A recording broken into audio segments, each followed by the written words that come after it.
Assalamualaikum warahmatullahi wabarakatuh. Innal hamdalillah nahmaduhu wa nasta'inuhu wa nastaghfiruh wa na'udzu billahi min shururi anfusina wa min sayyiati a'malina. May yahdihillahu fala mudilla lahu wa may yudlilhu fala hadiya lahu. Asyhadu an la ilaha illallah wa asyhadu anna Muhammadan abduhu wa rasuluhu la nabiyya ba'dah. Amma ba'du. Marilah kita panjatkan puja dan puji syukur kehadirat Ilahi Rabbi Allah Subhanahu wa taala yang telah memberikan taufik, rahmat serta hidayahnya kepada kita semua sehingga kita dapat bertatap muka dalam lomba pidato kali ini tanpa ada halangan suatu apapun. Salawat dan mahkutakan salam senantiasa tetap tercurah kepada baginda Nabi Allah Muhammad sallallahu alaihi wasallam, kepada keluarganya, kepada sahabatnya, kepada tabi'in, kepada tabi'ut tabi'in, serta kepada orang yang senantiasa istiqomah di dalam menjalankan sunnah-sunnahnya. Pada kesempatan kali ini saya akan berpidato dengan judul menjadi pribadi al-ma'un. Untuk menjadi pribadi al-ma'un, maka kita pahami terlebih dahulu ayat demi ayatnya.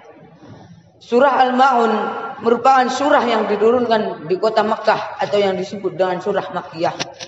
Surah Al-Ma'un terdiri dari 7 ayat. Ayat pertama, Allah Subhanahu wa taala bertanya kepada Nabi Muhammad sallallahu alaihi wasallam tentang orang yang mendustakan agama. A'udzu billahi minasyaitonir rajim. Ara'aital ladzi yukadzibu bid-din? Apakah engkau mengetahui wahai Muhammad orang yang mendustakan agama? Orang yang mendustakan agama bukan hanya orang kafir saja, melainkan juga orang Islam, karena mereka tidak percaya dengan adanya hari kebangkitan, tidak percaya dengan adanya hari pembalasan, dan juga mereka tidak percaya dengan adanya pahala. Man alladzi yukadzibu bid-din? Maka siapakah orang yang mendustakan agama? Maka Allah Subhanahu wa taala menjelaskan pada ayat berikutnya. Fadzalikal ladzi yad'ul yatim. Yang pertama, orang yang mendustakan agama yaitu orang yang hardik anak yatim. Di dalam kitab tafsir Ibnu Katsir, penjelasan ayat ini adalah alladzi yaqharul yatim wa yuzlimuhu haqqahu wa la yut'imuhu wa la yuhsinu ilaih. Yaitu orang yang memaksa anak yatim, menzalimi haknya atau tidak memberikan haknya, tidak memberikan makan dan juga tidak berbuat baik kepadanya. Kemudian yang kedua, Allah menjelaskan pada ayat yang ketiga. A'udzu billahi minasyaitonir rajim. Wa la yahuddu 'ala ta'amil miskin, yaitu orang-orang yang tidak menganjurkan memberi makan orang miskin atau orang yang tidak memberi makan orang miskin. Bahkan kalau ada mereka yang meminta, maka mereka akan diusir. Kemudian Allah Subhanahu wa taala berfirman pada ayat selanjutnya, fawailul lil musallin, maka celakalah orang yang sholat. Orang yang sholat saja celaka, apalagi orang yang tidak sholat. Maka seperti apakah orang yang diancam, orang yang celaka dalam sholatnya? Orang yang sholat akan diancam dengan neraka wel. Lalu siapakah? Seperti apakah sholat yang diancam dengan neraka wel? Maka Allah Subhanahu wa taala menjelaskan pada ayat selanjutnya. A'udzu billahi minasyaitonir rajim. Alladzina hum an sholatihim sahun, yaitu orang yang lalai dalam sholatnya. Dalam kitab tafsir Ibnu Katsir, yang dimaksud lalai di sini ada 3. Yang pertama yaitu orang yang mengakhirkan sholatnya dari waktu yang utama untuk mengerjakan sholat. Kemudian yang kedua yaitu orang yang tidak mengerjakan rukun serta syarat-syaratnya yang telah diperintahkan. Dan yang terakhir yaitu orang yang tidak khusyuk dalam sholatnya. Tidak hanya orang yang lalai saja yang diancam dengan neraka wel, melainkan juga orang yang riya. Sebagaimana firman-Nya pada ayat selanjutnya yang berbunyi, A'udzubillahi minasyaitonir rajim. Alladzina hum yura'un, itu orang yang riya.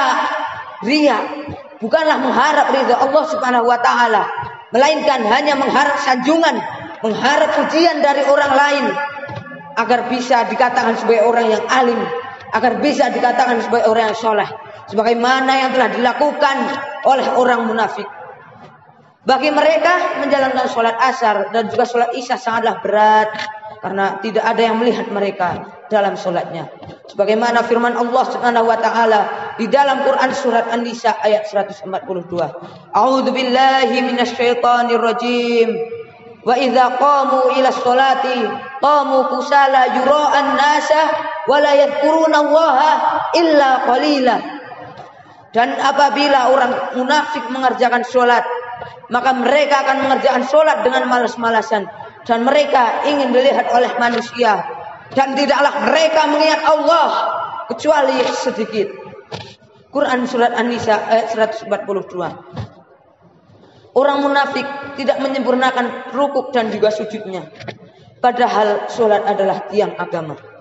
Kemudian yang terakhir, Allah Subhanahu wa taala menyifat orang munafik atau orang yang mendustakan agama dengan ayat yang terakhir, yaitu ayat ke-7. A'udzu billahi minasyaitonir rajim. Wa yamna'unal ma'un, yaitu orang yang mencegah atau menghalang-halangi seseorang untuk menunaikan zakat. Sebagian ulama menafsirkan dengan sesuatu yang remeh. Mereka menghalang-halangi orang untuk berderma, bahkan hanya dengan sesuatu yang sederhana. Itulah sifat orang yang munafik. Itulah sifat-sifat orang munafik yang terkandung di dalam Quran surat Al-Ma'un. Oleh karena itu, marilah kita menjadikan surat Al-Ma'un sebagai cermin, sebagai teladan untuk dengan mengaplikasikan kandungan surah Al-Ma'un. Oleh karena itu, kita harus melakukan 5 hal untuk menjadi pribadi Al-Ma'un. Yang pertama, yaitu tidak boleh menghardik anak yatim. Yang kedua, yaitu dengan memberi makan orang miskin atau berderma kepada mereka. Yang ketiga, yaitu tidak lalai dalam sholat. Dan yang keempat, tidak boleh berbuat riya. Kita melakukan ibadah hanya mengharap ridho Allah Subhanahu wa taala, bukan untuk mendapat sanjungan, bukan untuk dengan harapan untuk dipuji oleh orang lain, melainkan hanya mengharap ridho Allah Subhanahu wa taala. Dan yang terakhir, yaitu kita tidak boleh menghalang-halangi seseorang untuk berderma atau melaksanakan zakat, menunaikan zakat. Tapi sebaliknya, kita harus mendorong atau kita harus menunaikan zakat. Mungkin hanya itu yang dapat saya sampaikan, demikianlah. Tapi sebelum saya akhiri, saya akan berpantun terlebih dahulu. Ikan mujahir, ikan hiu, ikan lumba-lumba, ikan paus, ikan sepat, ikan bokol. Tapi maaf, jamaah sekalian, saya hanya menyebutkan nama ikan-ikan saja. Demikianlah yang dapat saya sampaikan. Kalau ada manfaatnya, itu hanya datang dari Allah Subhanahu wa taala semata. Namun jika ada salahnya, itu datangnya dari saya pribadi. Nun wal qalami wa ma yasturun. Wassalamualaikum warahmatullahi wabarakatuh.